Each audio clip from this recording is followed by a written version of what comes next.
Hello everybody and welcome back to today's video. Today we're going to take a look at the 2022 governor's prediction as of early February 2022. So without further ado, let's get right into today's prediction.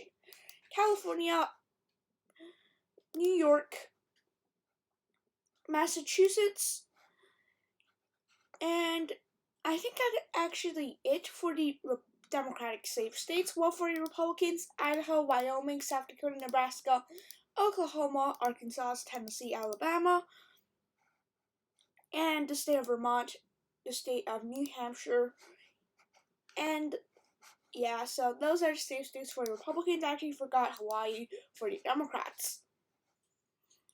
I'm also going to fill in New Jersey and Virginia for their respective parties in 2021 governor elections.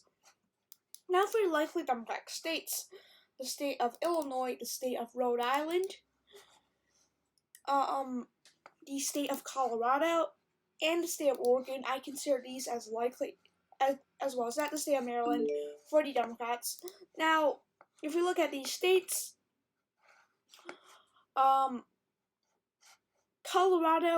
I think Jared Polis should be able to win. If we look at the 2018 margin, it was 10.6 points for him as well. Maryland, Larry Hogan's going to retire. However, the Democrats just don't do too well in the governors in the state, so I'm going to put that as likely.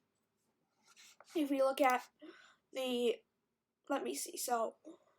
state of Illinois, I think it's going to. J.B. Pritzker is not necessarily the most popular, and that's why I'm going to move it down to a likely characterization. And Katie Brown was not that popular. She only won by 6.4 points. So that ends my characterizations. South Carolina, Iowa, Ohio, Texas, the state of Kansas, the state of Alaska, and the state of Florida are all likely states, giving Republicans 25 seats already, so they only need one more state in order to control the United States Governors Association. So, yeah, I don't think any of these are too surprising. Again, Democrats have the flip of Massachusetts and Vermont and the state of Maryland. Republicans now flip the state of Kansas. And because Laura Kelly's she won because of, not because of her strong candidacy, but more like Kobach's weak candidacy, and Orman, the Republican, took away 6.5% of the vote, the independent Republican. That is, so if we add that to Kobach, he would have won. So there's a lot of factors going against Chris Kobach, and that's why he lost. If we look at the lean states for the Democrats, I mean, there's only one lean state in my mind. That is the state of Connecticut. Connecticut, I think, will be lean for the Democrats. Again, if we look at New Jersey, New Jersey was lean for Democrats. Connecticut should be considered lean. And most importantly, last time around, the Democrat, there only one, and Lamont had a very close race. Even an independent took away just enough votes to make sure that Lamont wins. So this is the precinct map of the state. You can see there's much more red than blue. If you look at the county results, I'm pretty sure all these counties that were blue were barely blue. So after all, I think that race was very, very close and could have really gone either way. Now for the Republicans, the state of Wisconsin will be considered lean. The state of Michigan will be considered lean with Gretchen Whitmer. Again, both of these incumbents are nowhere near popular incumbents. The shutdowns in both of these states, especially Michigan, Wisconsin, I just haven't heard of anything good about the incumbent Democrat there, and that's a big issue. Tony Evers won by just 1.1%. Gretchen Whitmer, at least she won by 10. In Pennsylvania, the incumbent Democrat at least won by 17.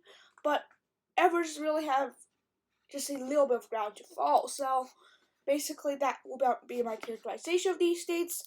Arizona and Georgia also lean Republican. Arizona, I think, regardless who the Republicans nominate, it's probably by a lean margin. And this is for the Georgia race. It should be pretty close.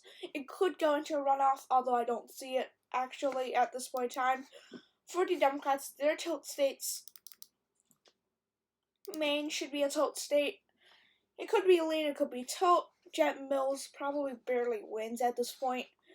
New Mexico, similar thing, tilt for the Democrats.